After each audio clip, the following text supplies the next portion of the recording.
Well, welcome back to Rick's Corner. I'm Rick Drayson, and I bring you all the news and stuff I know from bodybuilding from the past and current, and my knowledge from all the years I put into it.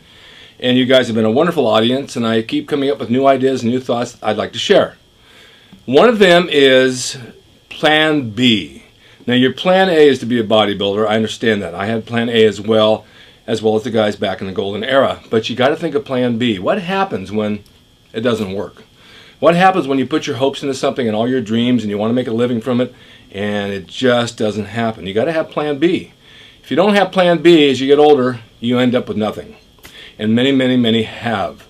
Now, back in the day of the Golden Era, people ask me, well, what'd you do for work? You had to have a job. Well, we all did have jobs. I mean, here in LA, you have the studios. You have Universal, you have Warner Brothers, you have Fox, and you have Paramount, you have all the studios.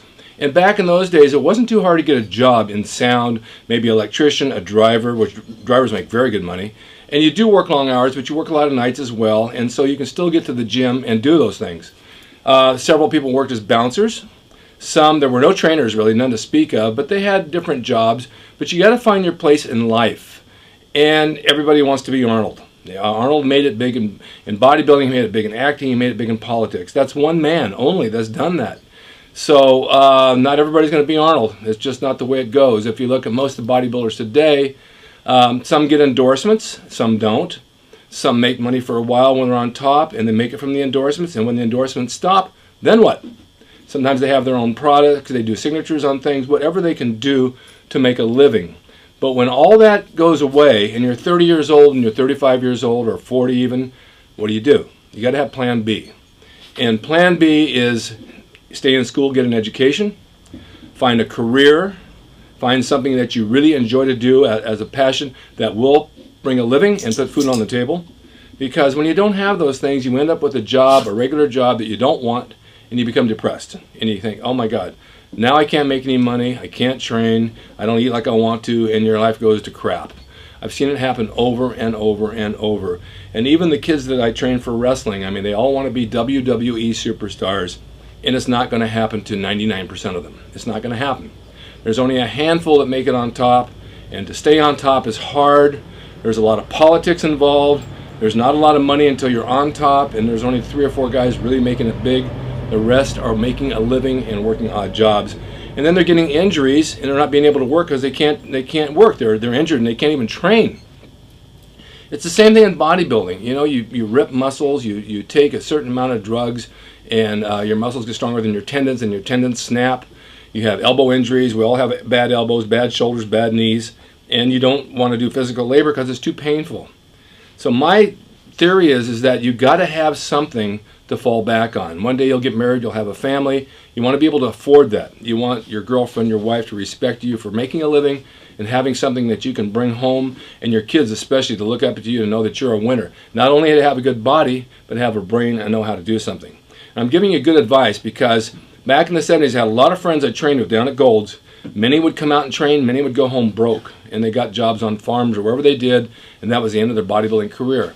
The stars that they saw, the glitz, the glamour, the lights in Hollywood, it's only for a few minutes. If you know how to work the system, it works. Fortunately, when you guys ask me, what did you do for a living? I did commercials. I was lucky enough to get chosen to do a lot of national commercials. I wrestled at night, 5-6 nights a week. That brought money in.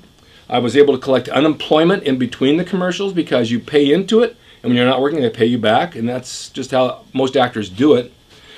And I had a t-shirt business, starting with the Gold's Gym logo, the World Gym logo. Then I had one in Weider's magazine. I had numerous designs on a full-page ad, and Joe Weider let me do modeling products for him to pay for the ad because the ad was $1,000 a month, maybe even $1,800 a month after a while.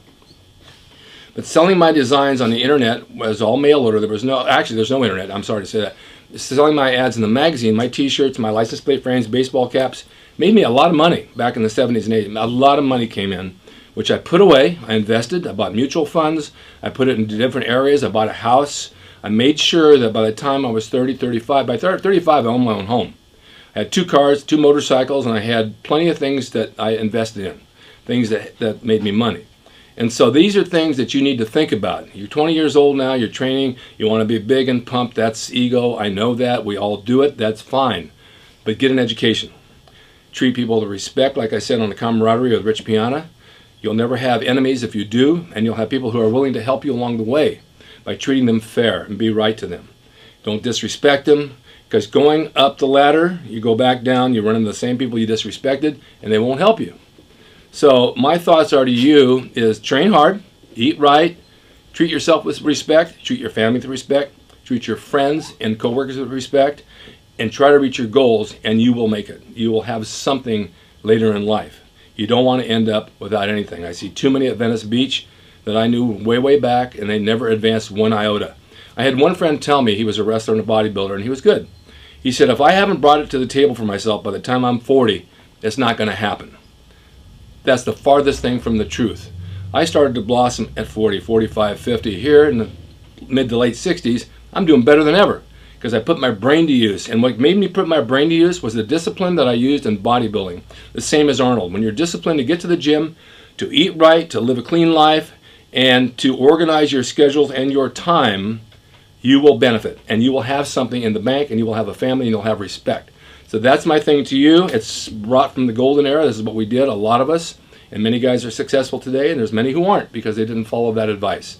So I'm sharing that with you on Rick's Corner. I hope you appreciate it. I hope you take it to heart. And please write back and make comments. And if you have suggestions of other subjects, put them on YouTube. I read these things. I read all your comments. And I'm willing to give you anything you want that brings you in with me, and we can talk about it, and we can have a nice conversation. Okay, thanks for watching Rick's Corner, and until then, I'm having Rich Piana back, guys. We're going to do several episodes together, so stay tuned and I'll bring you more. Thanks for watching. Don't forget to buy your original Gold Gym t-shirt with my signature and a World Gym Gorilla with my signature at bodybuilding.com. Buy it now before they run out. It's rickdracing.com. He is the equalizer, baby. See you next time.